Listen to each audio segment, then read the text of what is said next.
So, this recording's about something which I've grappled to try to explain to people, especially in a position like mine. I'm not just dealing with a lower level life, I'm dealing with homelessness. That means dealing with all different types for the most basic resources, most basic things.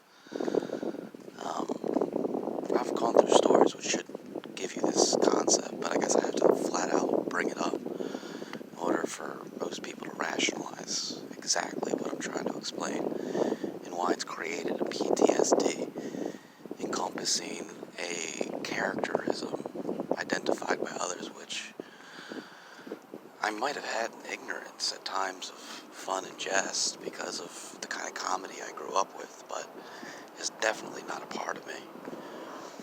But I'm only going to use one example in this situation because it's a very extreme one.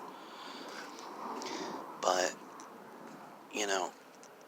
I explained to my new house manager, I'm very happy with the setting that we have because at the old place I was at, there was no real management unto which was,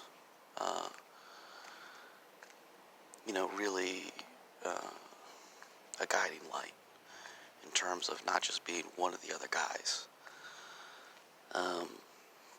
In this situation, I was put into a, inexpensive, stay accountable kind of predicament where one of the first parts of getting in had to do with grasping the interest of dealing with constructive criticism. And I accepted. I can handle that. But eventually, it turned into a situation where I was made aware that despite this was a get well better place, which really just meant save up your money, get good, stay accountable. Some guy was talking about making deals as a seller, not just a user, and that's a pretty big deal. There's many other detailed signs, but it came down to a situation into which I was surrounded by the management, which comes in once a week, a female Oxford house, and the people in my Oxford house, where at which point I explained to them, I felt like I would be better off at a different Oxford house down the street, just basically trying to get to terms with basic variables, even though, I don't know, I didn't want to get in the middle of a situation where, somebody could lose their kid. A 25-year-old guy, losing their kid. And ultimately, it was difficult for me to manage, but in the meeting, I stared him in the eye. And even though I brung up the fact I felt, identified or offended by possibly having some Jewish heritage and one of the only white person in the room, bringing up sort of his jesting about his frustration with, kind of having an identity with the Nazi Party through either socialism or something, which doesn't link up in reality. I just did at one point for a certain movement, and anyways, he's like, I'll take blame for that. I shouldn't have said stuff like that. I didn't know you were part Jewish. It's like, I don't really even know I'm part Jewish. I mean, there was a Jewish woman I know that married into my father's side. I don't know. My grandfather, anyways, just down the street was a Green Tree Motel, which, the Green Tree's in-law of my grandfather's sister, who was Jewish, gave us the loan to get out of the city, which was getting very violent over the nature of the protest to bring upon the end of segregation, which is a powerful thing, but going down very haphazardly in Chicago, which was probably one of the most major examples of how and why this racial divide couldn't ever work. But ultimately, outside of this, he wanted to protect his family and got a loan from a wealthy Jewish in-law to get a farm up in Wisconsin, the most Canadian state of them all. But anyways, it was just bizarre coming back to this meeting where I looked him in the eye and said, I'm actually not that offended. I'm really just trying to get to the point where we recognize I can't deal with people speaking, immaturely if I'm expected to bring a woman over here at some point, which is key variables why I wanted shelter and, was willing to spend money on a place. It helps you out with the community, but ultimately, if I didn't, I would be sleeping under the stars with my own little thing, and it's actually pretty reasonable because it was a walk away from a 24-hour fitness, or a 24-hour anytime thing where I could shower, yada, yada, yada. I know people are thinking, what? Can't be now. It's actually quite nice as long as you have access to a shower and can manage the basics. Anyways, aside from all that, the second I diminished my offensive position, or my position as feeling offended, and just was trying to get to the fact I need people to act mature. I don't want you to degrade, my presence in the circumstance of being around a woman and make her, kind of take on this bizarre, slightly immature reality of jesting over inappropriate things, as something I was. I didn't break it down like that, but in between the lines I was pointing out to him, dude, what the fuck do you think you're doing? Doing deals like that at an Oxford house. I'm here to get clean, not be threatened like some, jailmate as to not snitch to the whatever. This is ridiculous.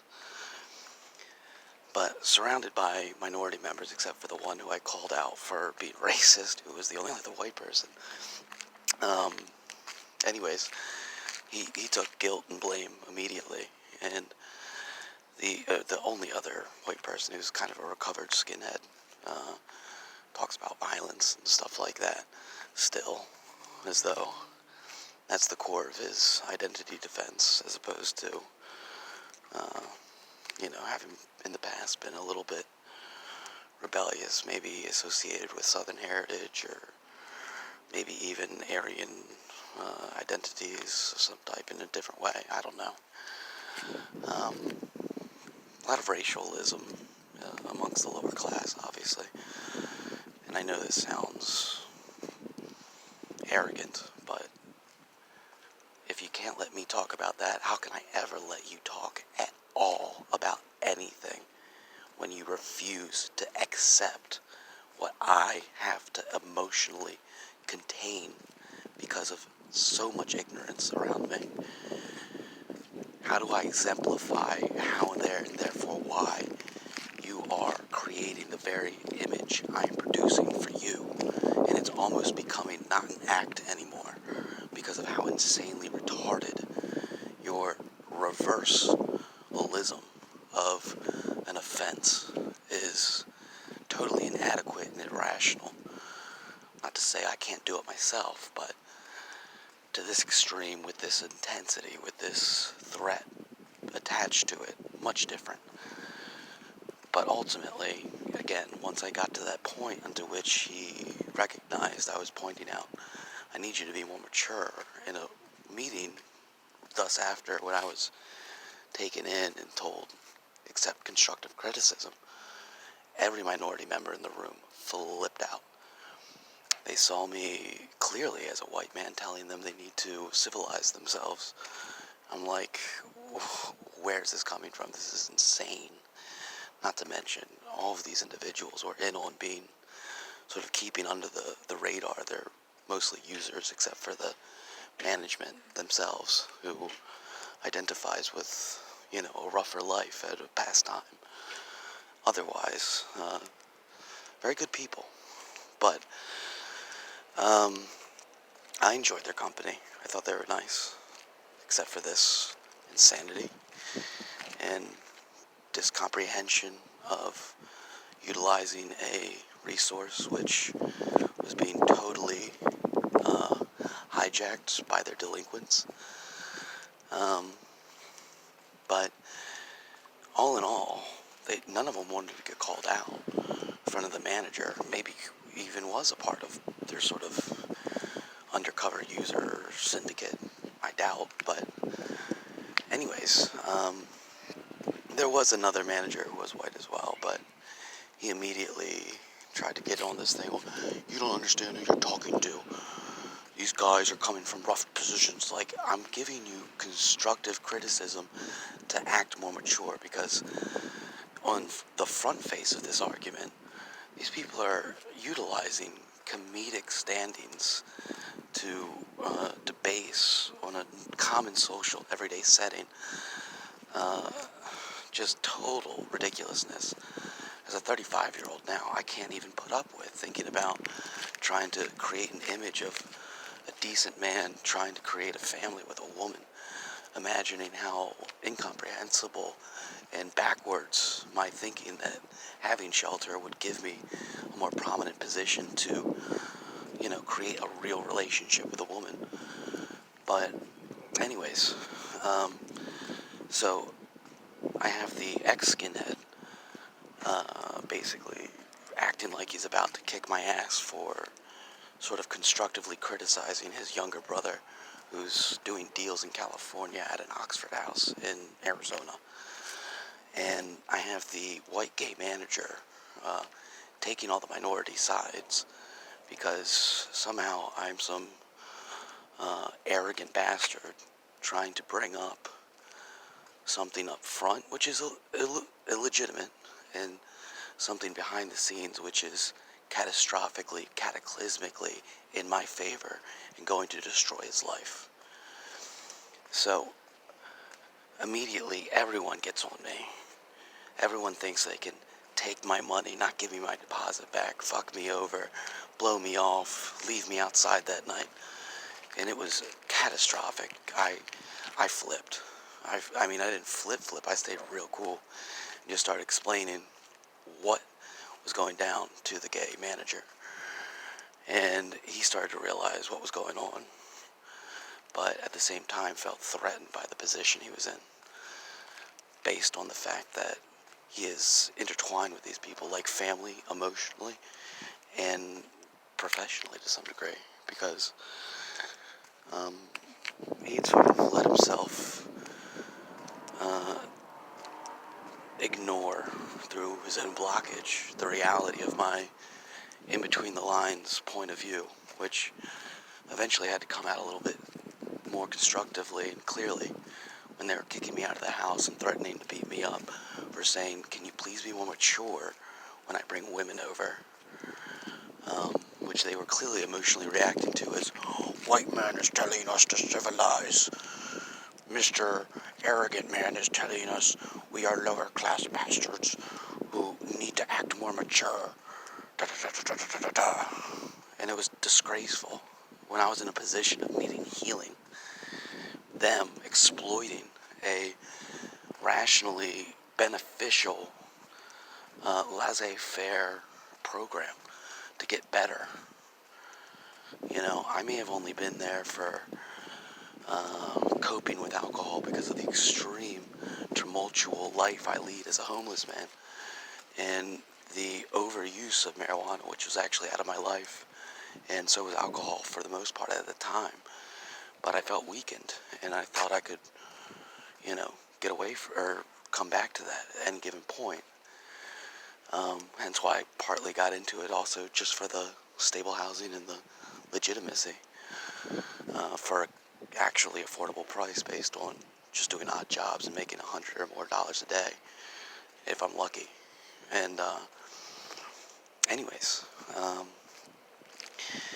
this inconsequential variable of disinterest is what I spoke to my new manager about, who also happens to be of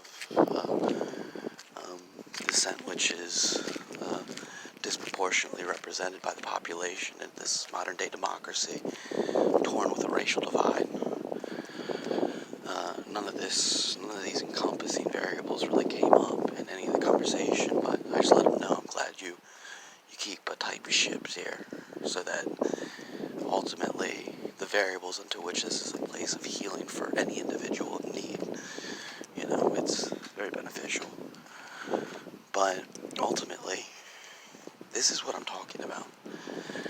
When people are breaking the rules, breaking the law, breaking the status quo, the basic normalities, which give us a sense of security without police,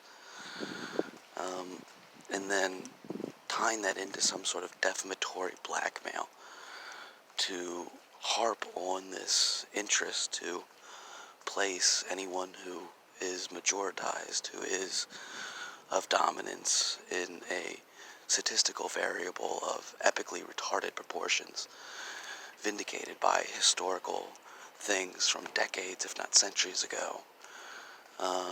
Very cruel, very insensitive, very unlike what we're living in today, needs to end. This is how we got Trump. This is how you got a bunch of people who would never side with, a sort of offensive majority of movement to actually do so. And if everyone keeps allowing this sort of defamatory blackmail to take place between minority and majority, whatever form that might come into, there's going to be a significant backlash at this point, and it is going to get erupted by possibly very violent anarchy or civil war, which in this modern age would probably take place more through undercover, forms of backlash. But when it's all eroding and erupting through this simple variable of backing up criminals who want to leverage that past variable for majoratively the societal norms of a past history to defamatorily blackmail an innocent man who might have fought, believed in, and everything opposite for, and fought stronger in the sense that he had to truly put himself out there, or that individual had to truly put themselves out there for this variable cause, only to be entrenched in it undercover through a reverse reality, is extremely psychologically damaging. And the more this phenomena of pathological vindication to sort of say, what can we do if they're going to keep somehow leveraging something which isn't really as real or anywhere near as real as what examples throughout history they're kind of backing this whole thing up on. It takes time to statistically come up when you're either in a position of getting out of a segregated variable, or you're a newbie starting from a family with less than what most have. And even though it's not really good to speak of these things directly, it's hopefully better that we talk in between the lines and people get it over time. Sometimes you have to. And I want to say right now, I'm starting the No More movement in my heart and in my mind. Not to create solidarity amongst any sort of class, race, or anything of this manner, but individuals who refuse to be abruptly negated by their own hope for a future unto which people are working together based on a mutual respect of individuals, of communities, of interests which come to us as human beings, not as any identity, but that into which we experience as sort of the dominant species in a world which is totally unsavage, unlike most animals today. So, again, the root core of this is a circumstance unto which people doing what they know they shouldn't be doing, trying to get away with it by vindicating a false pretense and delusional senses of that into which they believe they can sort of sway society with through a past initiative of heroism, which doesn't normally exist if you then therefore won something in the past. Do you catch what I'm saying? This really, it has to do with not allowing a minority, either in composed disinterest, to blackmail a majority, whether that be through race, class, or any individual cause that is ultimately based around a defamatory blackmail. And if you think about this without getting hurt in one context, and think about the magnitude of the multitudes of how and where this takes place, think about that.